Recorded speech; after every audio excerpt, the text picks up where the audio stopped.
Bonjour ou rebonjour à toutes et tous et bienvenue pour cette nouvelle plénière de début d'après-midi. Nous allons ensemble accueillir dans quelques instants Hervé Champenois qui est directeur du programme Performance et de Linky chez Enedis pour parler ensemble de la transformation des usages électriques au service du développement des territoires. Chaque mot compte dans cet intitulé. On va parler de performance, on va parler de nouveaux usages et évidemment du lien avec les territoires irrigués par l'énergie électrique. On a déjà eu une table ronde pour celles et ceux qui l'ont suivi ce matin qui abordait un peu ces questions. J'invite sous vos applaudissements Hervé Champenois à venir me rejoindre.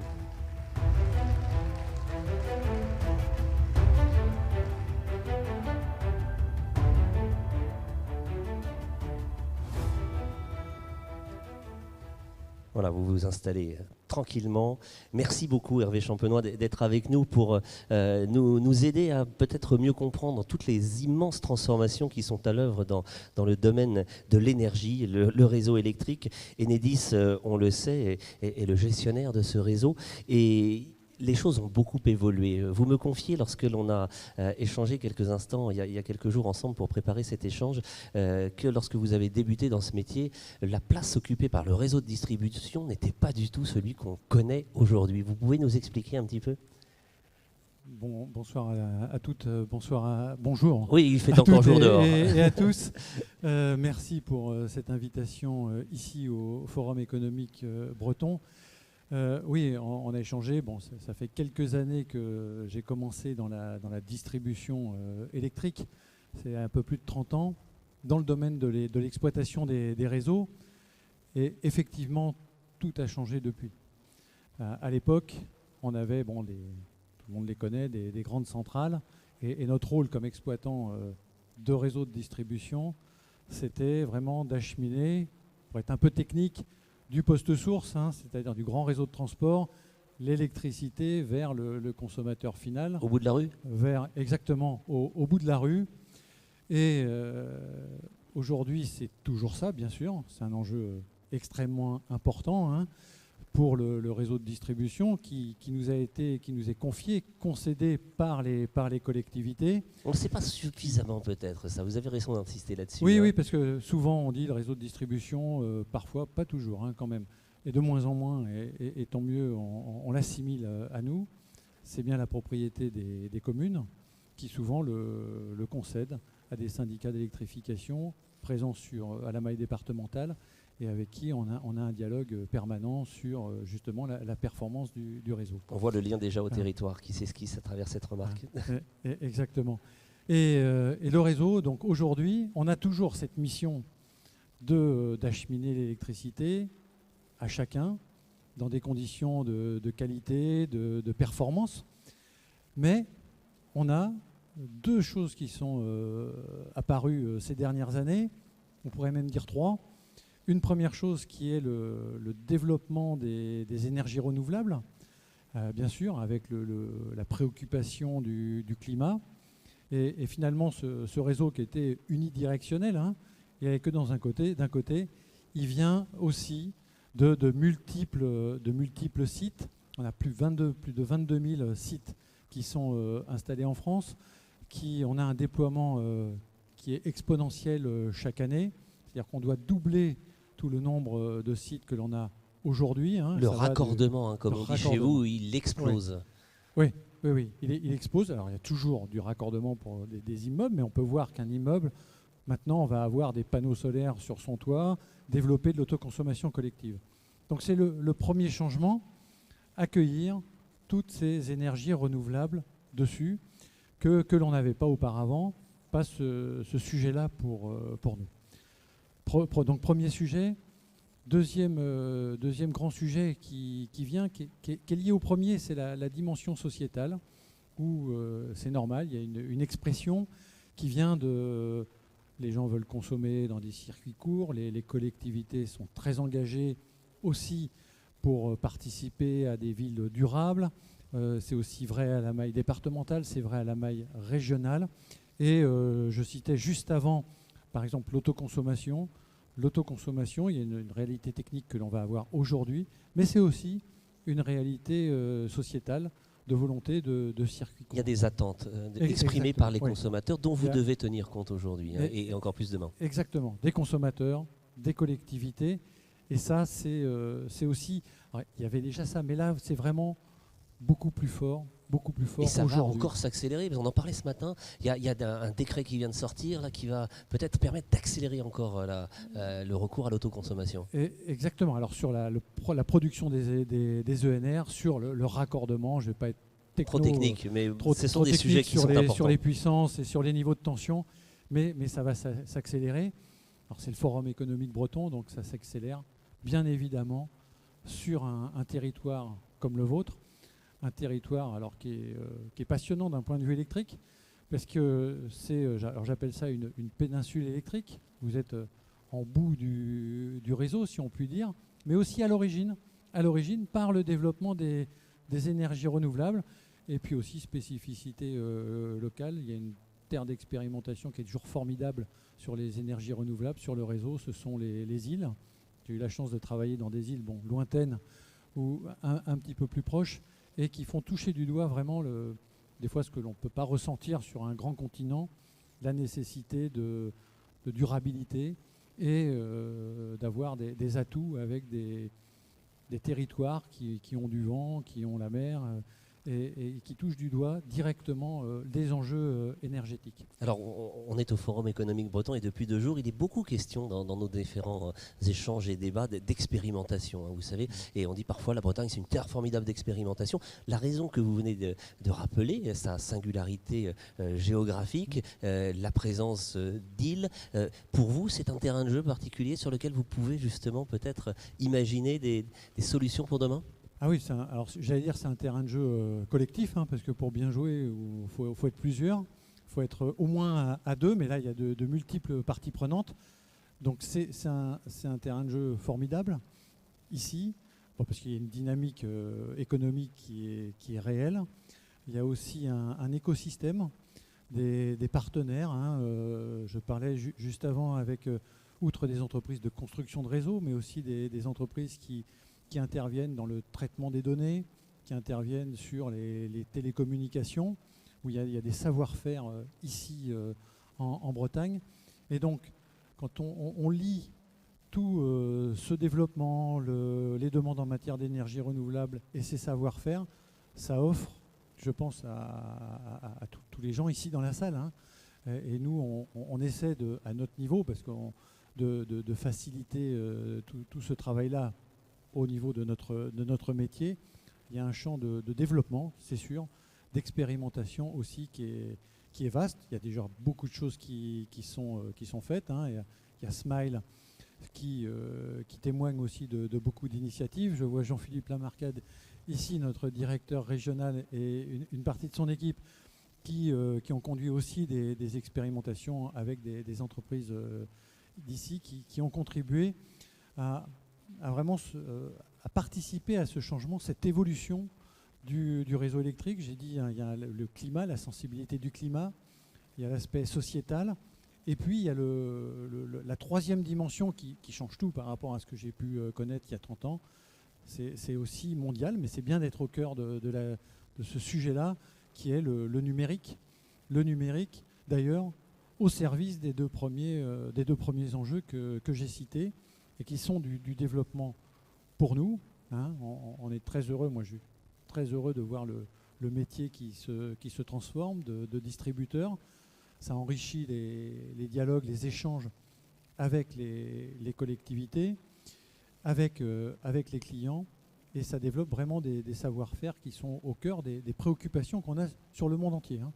C'est pas spécifique aux Français, c'est pas spécifique ici, mais tout le travail qui est fait ici a des possibilités, un potentiel de rayonnement mondial. Je pense oui, vous allez nous en donner sûrement quelques exemples. Quand on parle avec vous de numérique, évidemment, on a en tête un objet que maintenant tous les Français connaissent, un petit boîtier vert, le fameux compteur intelligent Linky. Vous avez été l'artisan de son déploiement à l'origine. Ça n'a pas été simple, hein. On se souvient des oppositions quand même qui ont été régulièrement montées par certains collectifs qui s'inquiétaient des conséquences et qui refusaient jusqu'à l'accès de vos techniciens pour la pause. Mais ça, là aussi, c'était un peu avant. Il y a eu un changement assez récent, il y a 1 an et demi. Oui. Alors, il y aurait de quoi rester la journée hein, sur Linky, donc je vais essayer de faire court. Monsieur Linky, en même temps, on est content de vous avoir parce que oui, ça, voilà, on a envie d'en savoir plus. Alors, on est en train de terminer en fait là. Vous nous rappelez les chiffres? On termine dans 4 mois. On a installé, alors là exactement, on en a 33 260 000 compteurs installés. Et puis, on va atteindre d'ici la fin de l'année les 34 millions qui sont visés. Ce n'est pas la totalité du parc. Hein, il y a 10% qui restent, mais on va prendre le temps de le finaliser. C'est les objectifs qui nous avaient été fixés par l'État, par la Commission de régulation de l'énergie.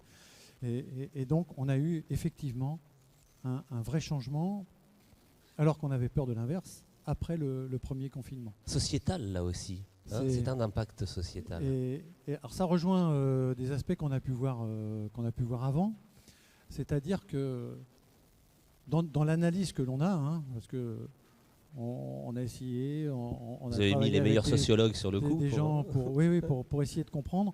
C'est-à-dire qu'on a tout arrêté la pause des compteurs durant le premier confinement. On a arrêté ça en quelques heures en fait. Hein. Le dimanche, on a pris la décision. Et le lundi matin, dès le dimanche soir, on l'a lancé à tous les gens qui travaillaient pour nous à la pause. Hein, ça représentait à peu près 3000 salariés, mais on sait que cette période a été douloureuse pour tout le monde à bien des égards. Et donc pendant les 2 mois, on s'était dit ça va être compliqué peut-être de retourner chez les gens, parce que les gens ont des incertitudes, ont des craintes. Et en fait, dans cette période-là, il s'est passé 2 choses. Une première, c'est qu'on a pu réaliser énormément d'actions à distance, avoir beaucoup de diagnostics sur des pannes. Ça nous a forcé en quelque sorte à franchir un pas sur l'exploitation que l'on pouvait faire du système pour détecter des pannes et envoyer au moment le plus précis.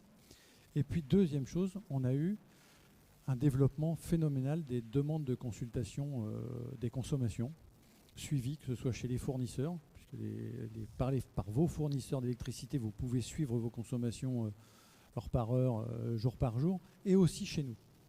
On est même très fiers, à un moment, on a battu le Netflix. Dans cette période-là, il fallait le faire quand même, parce qu'il y en a pas mal. En termes de téléchargement, c'est ça? En termes de téléchargement d'applications pour suivre les consommations.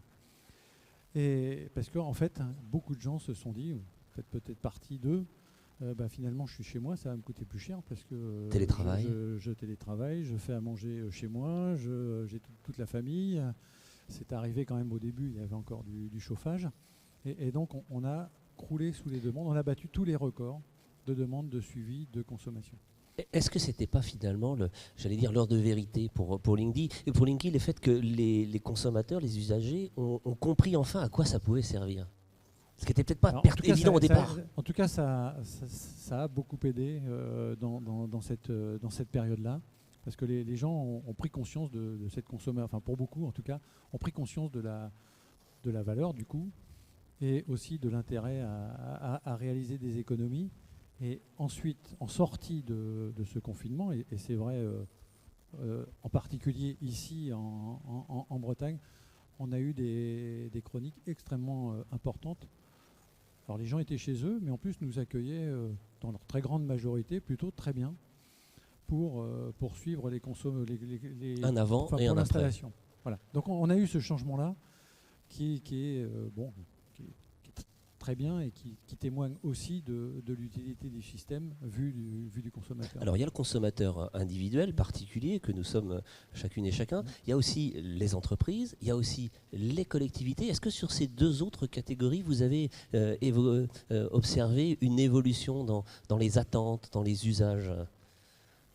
Alors aujourd'hui, pour les entreprises, pour les collectivités aussi, on a beaucoup plus de demandes, beaucoup plus de suivi. Enfin, y a, vous le savez, il y a des enjeux de maîtrise du CO2, de baisse des consommations. Donc on a des partenariats d'ailleurs, hein, Il y en a ici en Bretagne sur faire un bilan de consommation par quartier, de manière anonymisée, qui permet de voir si par exemple il y a une rénovation quelque part, de voir l'évolution des consommations avant, après. Donc on a ce sujet-là. On a aussi ce suivi qui va être fait où les gens, avec tous les fournisseurs, les gens se sont emparés du suivi des données. Alors, un exemple tout simple, tout bête, mais qui témoigne du suivi, ça c'est des gens qui vont travailler les données pour le compte, par exemple, d'une collectivité. Et j'aime bien citer cet exemple, c'est une petite commune qui voit la consommation de son école qui était en électricité finalement assez stable, que ce soit le mois de mai, le mois de juin, le mois de juillet, le mois d'août. Il y a quand même un peu moins de monde d'habitude dans une les école. Les vacances de Noël. Et en fait, ils ont mis finalement assez peu de temps à trouver ce dont ils ne s'occupaient pas depuis des années, en tout cas dans cette école. C'était le gros ballon d'eau chaude au fond de la salle que, bien sûr, n'intéresse pas les instituteurs, c'est normal, ils sont concentrés sur d'autres choses. Et ça a mis en évidence des types de consommation comme ça. Et donc d'économie possible. Exactement, d'économie. Bon, il n'y a pas que des exemples comme ça, mais voilà, ça témoigne vraiment, ça montre comment finalement tout le monde s'empare du suivi des consommations. Je parlais juste avant avec une entreprise d'ici qui fait du conseil auprès des industriels sur la consommation. Alors on parlait des process industriels, comment les optimiser, et il me disait mais il y a déjà des choses très très simples, ils gagnent tout de suite des pourcentages importants avec j'arrête la lumière, enfin des choses qui pourtant nous feraient presque rire. Mais qui permettent des gains à court terme et surtout de les objectiver par des mesures fiables et précises. Et on a besoin de plus en plus de ces mesures, de ces tableaux de bord régulièrement alimentés pour mesurer l'évolution de la performance, atteindre des objectifs. On a aussi parlé tout au long de ces 2 jours des objectifs de performance, notamment dans une logique de transition écologique, énergétique. Il y a des objectifs à atteindre. Là, ça permet de savoir un petit peu où on en est de manière précise et objectivée. Oui, exactement. Et puis on peut suivre très précisément. D'ailleurs, j'allais dire, on a beaucoup de demandes, et c'est normal de la part des producteurs sur le niveau de leur production, puisque c'est aussi des recettes pour eux. Et on a une exigence dessus absolue qu'on n'aurait pas été capable de fournir avec la même précision, la même vitesse, la même célérité il y a quelques années. Sans parler de l'autoconsommation collective qui permet en fait, par exemple, sur un immeuble de bénéficier de la production qu'on va avoir sur son toit, qui sera soit consommée par les habitants, soit restituée sur le réseau quand il y a un surplus de production. Et là, c'est là qu'on voit, ce qui est intéressant, c'est la vitesse d'accélération. C'est un sujet, moi, il y a 10 ans, on n'en parlait pas. Il n'existait pas, on n'en parlait pas. Quand ça a commencé à venir, il a fallu adapter. Alors il y a le réseau, bien sûr, il y a la part technique, mais aussi la part régulatoire, facturation, etc. C'est pas que une affaire de technicien, c'est aussi beaucoup plus large. C'est toute l'entreprise qui est embarquée dans cette transformation. Alors, bien sûr l'entreprise, mais aussi tout notre environnement. C'est ça qui est, vos partenaires, qui est passionnant. Nos concédants, au premier chef, les collectivités et aussi les clients et bien sûr nos partenaires. On a eu, il y a eu la période du Covid, mais là ça repart immédiatement. Je disais, les développements sur lesquels nous sommes, c'est des développements qui sont internationaux, qui sont mondiaux, les compteurs communicants, le développement des énergies renouvelables. C'est une technologie qui s'exporte d'ailleurs que la vôtre. Alors ça s'exporte, on est donc oui, donc ça s'exporte puisque ce que je disais, la technologie, enfin les besoins, les finalités sont les mêmes. On a un microgrid, alors c'est intéressant parce que c'est une petite île au large de Singapour où on a un réseau que l'on a équipé. On équipe actuellement une région de l'Inde en compteurs communicants. Et tout ça, ça se réalise en fait avec des savoir-faire français. puisqu'on a des capacités, je pense qu'on a du talent.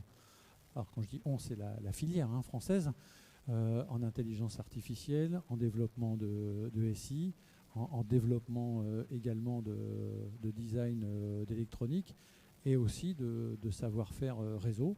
Je pense qu'on peut être fier au niveau national de ce qui a été construit parce que c'est une filière complète. Oui, et ça, de toute façon, la réussite à l'international, et ça, c'est des grands enseignements aussi qu'on a, c'est vraiment une réussite collective. On ne peut pas, nous, tout seuls, y arriver. Tous les matériels qui sont installés sur le réseau, tout ce qui est développé se fait avec des partenaires. Le développement même des réseaux, les chefs d'entreprise qui sont ici présents, se fait avec eux, se fait grâce à eux. De la même manière, je disais, on a ces 3 grandes composantes, et dans les problématiques mondiales que l'on retrouve, comme chez nous, c'est aussi les phénomènes climatiques. Les phénomènes climatiques, c'est-à-dire que en même temps, c'est à la fois passionnant, c'est à la fois exigeant, puis des fois on se prend des stress. On a toujours la première mission dont je parlais, acheminer l'électricité vers tout le monde, 24 heures sur 24, 7 jours sur 7, 365 jours par an. En même temps, il faut accueillir toutes les énergies renouvelables qui arrivent. En même temps, il faut avoir cette vision, j'allais dire, numérique du réseau, parce que la réactivité qui est demandée, sans des outils comme ça, on ne saurait pas la faire. Mais ça repose d'abord sur un réseau qui est construit, qui est fiable, qui est renouvelé. Et tout ça, et puis on a des nouveaux challenges, on pourrait y revenir, c'est le véhicule électrique. J'allais vous en parler, j'avais envie qu'on consacre les quelques minutes qui nous restent sur ce sujet-là. Et tout ça dans un contexte où on a des phénomènes climatiques de plus en plus intenses, parfois localisés. On a eu, bien sûr, ici, c'est pas ici que je vais vous l'apprendre, il y a eu des tempêtes importantes, pas récemment, mais on ne va pas se porter la poisse.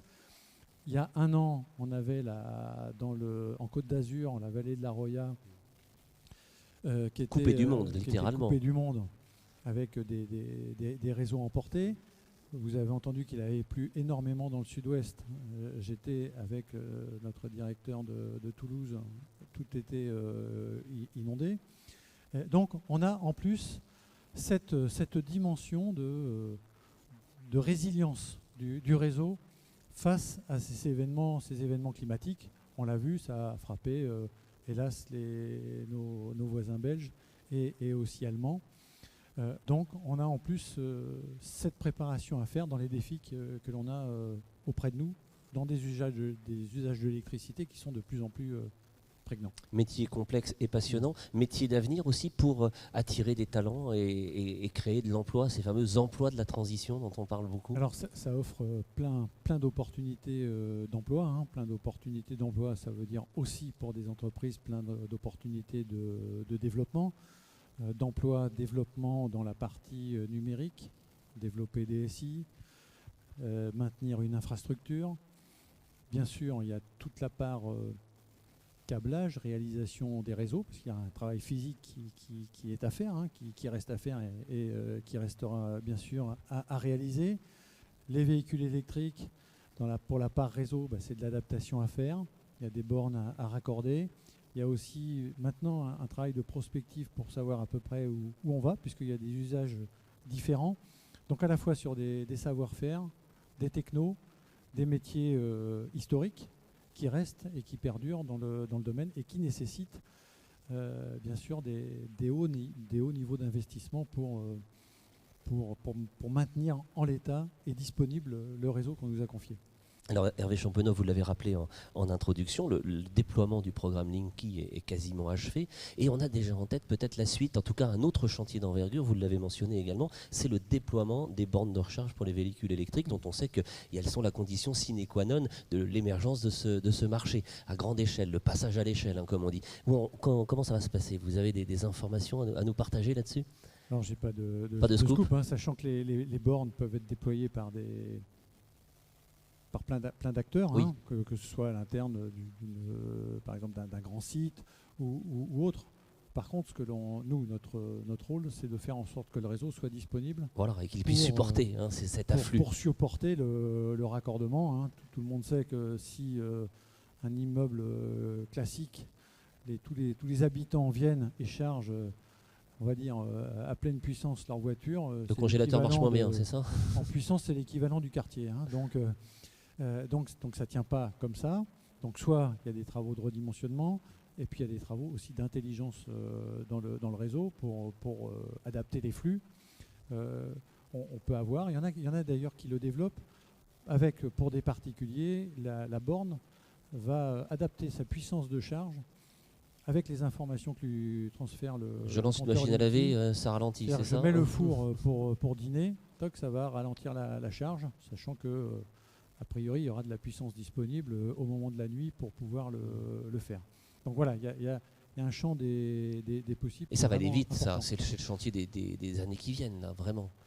Alors, c'est ce que me dit notre directeur régional ici, et c'est vrai, le développement des raccordements, hein, que ce soit pour la consommation. Donc la consommation, on en parlait la semaine passée, c'est bien sûr, c'est plus l'immeuble, les appartements, c'est aussi les parkings.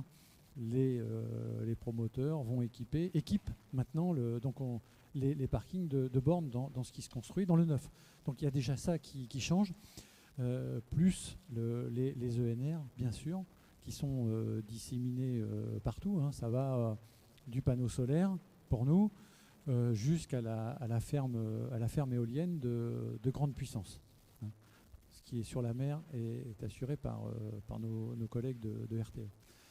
Donc, on a à faire face à tout ce développement. Il y a un mix énergétique aussi, comme on dit, hein, qu'il va falloir accompagner. Exactement, à accompagner. C'est ce qui est passionnant, ce qui est ambitieux et ce qui est un challenge aussi à relever. Challenge à relever, c'est peut-être le mot de la fin. L'année qui vient, 2022-2023, les grands challenges qui vont s'imposer à vous, vous les avez tracé la ligne, il va y avoir des accélérations, j'ai l'impression, dans tous les compartiments du jeu. Donc ça va nécessiter, dans votre entreprise, peut-être des réorganisations, vous allez mettre des énergies, sans mauvais jeu de mots, humaines sur des priorités. Comment ça va se passer ? Alors, comme c'est un challenge, il y a plein de priorités. Parce que c'est bien. Sinon, mais bon, il y a tout un tas d'entreprises sont confrontées à ça, et j'allais dire heureusement, parce que c'est aussi un signe de développement. Mais c'est répondre à toute cette demande de raccordement, je pense ici localement, maintenir en état notre réseau numérique en quelque sorte, hein, pour qu'il réponde à la demande, avec une dimension aussi qui est importante, la dimension cybersécurité, pour avoir quelque chose de protégé, à l'abri d'attaques malveillantes. Donc ça, c'est deux grands axes. Et puis l'axe, bien sûr, tout ce travail-là, on le fait pas seul. On le fait avec, alors je vais dire au sens large, l'écosystème local, parce que on déploie pas les énergies renouvelables, on déploie pas tout ce réseau de la même manière. Alors c'est vrai, même s'il y a des technologies qui se ressemblent ou qui sont les mêmes, mais de la même manière en Bretagne que dans le nord de la France ou dans le sud de la France, parce que les préoccupations, les enjeux, ce qui est déterminé par les élus peut être différent, par les habitants, il y a des attentes. Donc tout ça, c'est aussi un challenge pour nous. Je pense qu'on essaie d'y mettre en tout cas beaucoup de cœur pour y arriver, c'est de bien être imbriqué avec les gens du local, puisque le réseau de distribution a la particularité d'être physiquement quand même bien implanté dans le territoire, en lien avec tous les clients qui le composent. Au service du développement du territoire. Hein, voilà. Ouais. Merci beaucoup Hervé Champenois. Je pense qu'on ne regardera plus nos compteurs électriques et nos prises électriques de la même manière après vous avoir écouté et mesuré l'importance et l'ampleur de tous ces enjeux passionnants. Merci à vous. Merci. Nous pouvons vous applaudir, bien sûr. Et je vais tout de suite annoncer sur ce même plateau la plénière qui va suivre, une plénière tous digitaux. Ce sera un dialogue entre Vincent Bedouin, le PDG de Lacroix, et Hugues Mély, le président fondateur de Niji. Un débat qui va être animé par ma consoeur Céline Monsalier. Ne bougez pas, c'est tout de suite.